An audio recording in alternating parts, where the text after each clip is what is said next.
Right now, firefighters are taking down the ladders and rolling up the hoses. But earlier in the night, when they pulled up, there were flames coming out of the side of the building.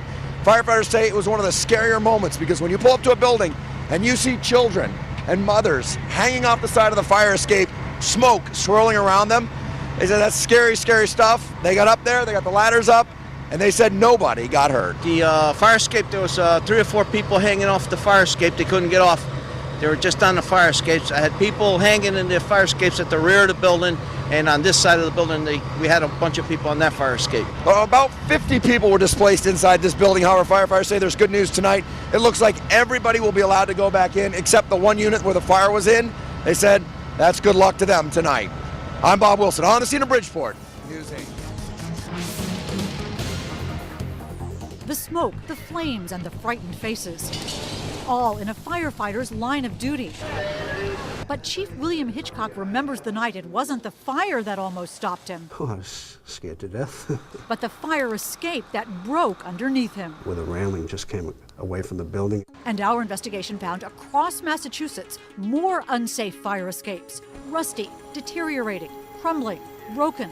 And what state officials didn't know, the system they set up to keep fire escapes safe is also falling apart. The potential ramifications are disastrous. So let's look at this one. This expert ironworker is licensed to build, maintain, and inspect fire escapes. So then over here? For months, we examined dozens of them with alarming results. Looking at this today, would this pass inspection? No. In dormitories, at theaters, at homes, and apartment buildings. Rust is actually eating away the metal of the fire escape. Correct. And the bottom line? It'll get weak and then eventually it'll fall. This one has rotted connections. This one missing bolts, twisted metal. Would the stairs come down? No, never come down. This one a broken tread. So how dangerous is it for the people inside this building? This fire escape is definitely going to put somebody either in the hospital or it's going to put somebody in a cemetery. Fire escapes are so critical. The state building code requires they be certified for structural adequacy and safety every 5 years. But our investigation found that safeguard is simply being ignored. Here's proof. We chose fire escapes at random in Boston, Somerville, Cambridge, Worcester, and here in Quincy. We checked building department files. But there's no fire escape certification. Not in this file. To see if building owners had submitted their mandatory inspection reports. There's no certification in this one either. Right. Bottom line, not one we checked in Quincy had been certified as safe. And the director of inspectional services admitted because of staffing shortages, the city has no idea how many other fire escape owners are breaking the rules. And as a result, do you know how many fire escapes in your city are safe or not? Well, I don't know. In Worcester, not one we checked was certified. In Somerville, No. 4 more fire escapes, Did it fall through the cracks? Yeah. not one up-to-date certification. And again, no system for keeping track. How can they get away with that?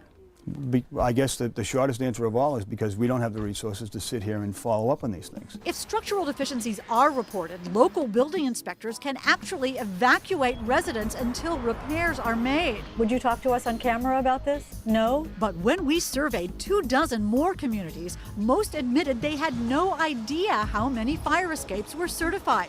In Taunton, inspectors told us they haven't seen a certification in 25 years. Northampton officials said it's a cold day in hell when that happens. In Cambridge, too, not one of our test buildings was certified, and the official in charge would not come out to discuss it. In Boston, where there are more than 8,000 fire escapes, again, according to inspectional services, not one we checked was certified. Officials know they are required to enforce the building code, but they admit they don't always know if owners are breaking the law. The building code is being ignored. Right, but it's difficult to write a violation when you don't have knowledge of something like that. But state officials say for a critical issue like this, communities should know. And they warn the Massachusetts building code is not optional. Does it worry you that these fire escapes are not being certified? This is an important issue and should not be ignored.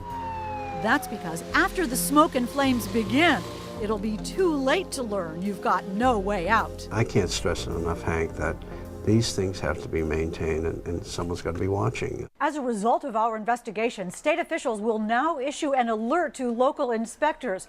Meanwhile, if there's a fire escape on your home or office, you can contact your local building department to make sure it's properly certified. In the newsroom, I'm Hank Philippi Ryan. Welcome to Firescape Services. We provide inspections and certifications, repairs, and load tests to remove violations in your area and nationwide. So whether you're an inspector or whether you're somebody, you have your own home, you have your own building, the first thing is the law is very clear. It must be structurally sound and must be kept painted. So is the fire escape painted or is it not painted?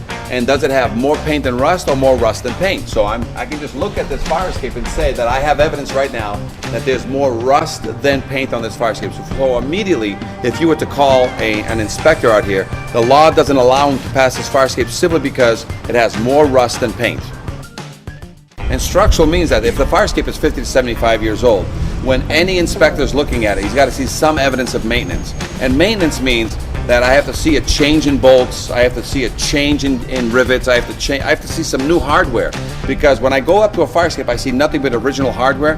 That hardware is 50 to 75 years old. It's been out in the weather 50 to 75 years, and it's just impossible for not one of those rivets, one of those bolts to be changed in 50 to 75 years.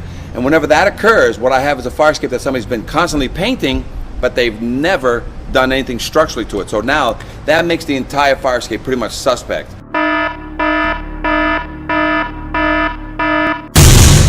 So now I have to be careful as to what I'm looking at to make sure that the structural now, on especially the major structural connections, are in good order. Thank you for watching our video. Please call us today at 800-649-3333 to discuss your fire escape issue with a live inspector or schedule an inspection in your area today.